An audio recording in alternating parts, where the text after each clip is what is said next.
Hello, and welcome back to Pocket English Podcast. I am Sarah. And I am Tom. We are so happy you are here with us today.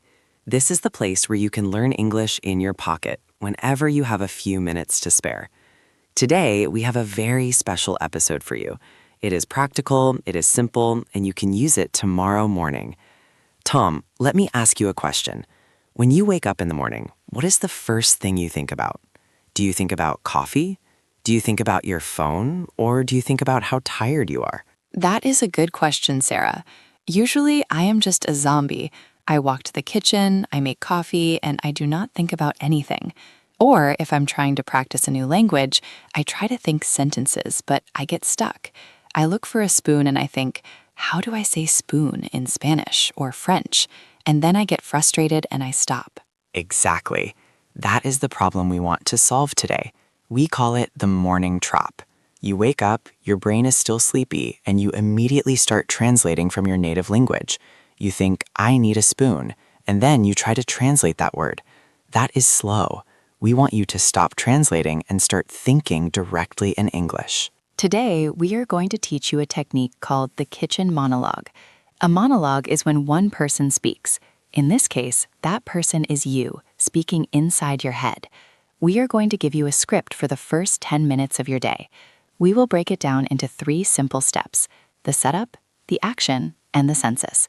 By the end of this episode, you will be able to make your coffee or tea completely in English. That sounds great, Sarah. Before we start, if you want to get these pocket-sized lessons every week, make sure you hit that subscribe button. It really helps us make more episodes for you. Now, let's start with step 1, the setup. The setup is about grounding yourself. When you walk into your kitchen, do not look at your phone yet. Look at the room. We are going to use the verb to be plus an adjective. This is the simplest pattern in English, but it is very powerful for thinking. Tom, imagine you just walked into your kitchen. What do you see, and how do you feel? Okay, let me close my eyes. I am in the kitchen. It is quiet. The floor is cold. I am sleepy. Perfect. Did you hear those short sentences? I am in the kitchen. It is quiet. The floor is cold. I am sleepy. Listeners, I want you to try this. Imagine you are standing in your kitchen right now. It is early. What is one sentence you can think? Maybe it is dark, or the light is bright. The key here is to keep it simple. Do not try to say, I am feeling exhausted because I went to bed late. That is too hard for 7 a.m. Just think, I am tired, or I am ready. Sarah, why is it important to keep it simple? Because if you try to make complex sentences, you will turn on the translation part of your brain. We want the English part. Simple English is better than no English. So step 1 is the setup. Tell yourself where you are and how you are. Now let's move to step 2, the action. This is where most people get stuck. We do many small things in the kitchen, but we don't always know the verbs for them. We know simple verbs like go or eat, but what about the specific kitchen actions? Right. We are going to focus on the present continuous tense. That means using the ing ending. I am doing something. This is the best tense for narration because it is happening right now. Sarah, what are the most common verbs we need for making coffee or tea? There are 4 big ones you should know. The first one is boiling. If you make tea, you boil water. The second one is pouring. This is when you move liquid from one place to another. The third one is opening, like opening a jar or a cupboard. And the fourth is stirring, moving a spoon in circles. Okay, let's practice these. Listeners, imagine you have a kettle or a pot of water. You turn it on. What are you thinking? You should think, the water is boiling. Now imagine you have your favorite mug. You are putting water or coffee into it. What are you thinking? You should think, I am pouring the water. And now you have your milk or sugar. You put it in the mug and you use your spoon. What are you thinking? You should think, I am stirring my coffee. These verbs, boiling, pouring, opening, stirring, are your tools. If you know these 4 words, you can narrate almost the whole process. You don't need to know the word for every single appliance. You just need to focus on the action. I am opening the fridge. I am pouring the milk. I am closing the fridge. It feels almost like a meditation, doesn't it? You are focusing entirely on what your hands are doing. Yes, exactly. It stops you from worrying about your day, and it keeps your brain in English mode. So we have the setup and we have the action. Now we need step 3, the census.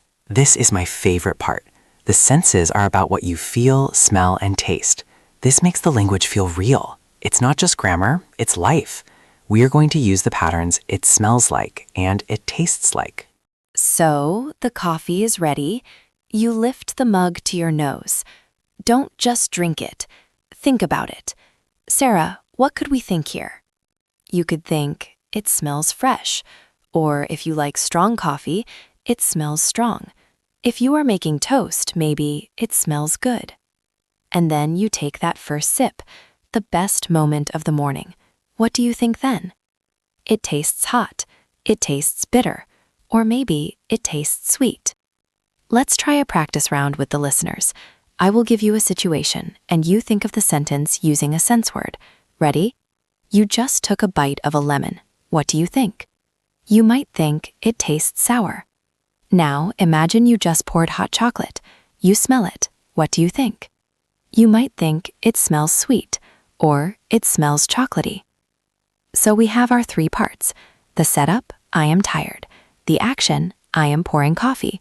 The senses, it tastes good. Now we are going to put it all together.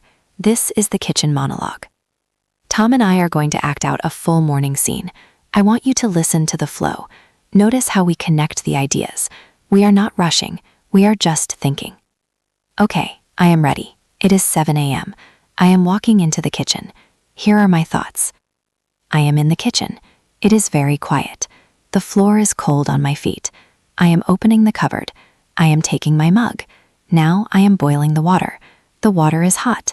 I am pouring the water into the mug. I am stirring the tea. It smells fresh. It smells warm. I am taking a sip. It tastes perfect. I am ready for the day.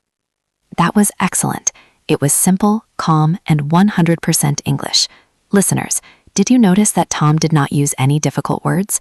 He did not use long grammar structures. He just named what was happening right now. And that is the secret to thinking in English. You do not need to be a poet. You just need to be present. When you do this, you build a bridge between the object, the coffee, and the English word. You break the habit of translating. We have a challenge for you. This is your homework, but it is fun homework. Tomorrow morning when you wake up, leave your phone in your bedroom. Do not check your messages. Walk to the kitchen. And for those first 5 or 10 minutes, try to narrate your routine using the script. Start with where you are, then say what you are doing, then say how it smells or tastes. If you get stuck on a word, don't worry. Just skip it and move to the next simple sentence. If you don't know the word for kettle, just say, I am making hot water. Keep the flow going. We would love to hear how this goes for you. If you try this challenge, let us know in the comments.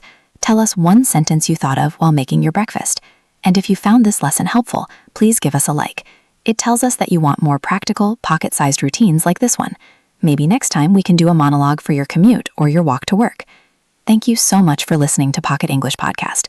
Remember, fluency isn't about knowing every word in the dictionary. It is about using the words you know to describe the life you live. Have a wonderful morning, a great coffee, and keep your English in your pocket. See you next time. Bye, everyone.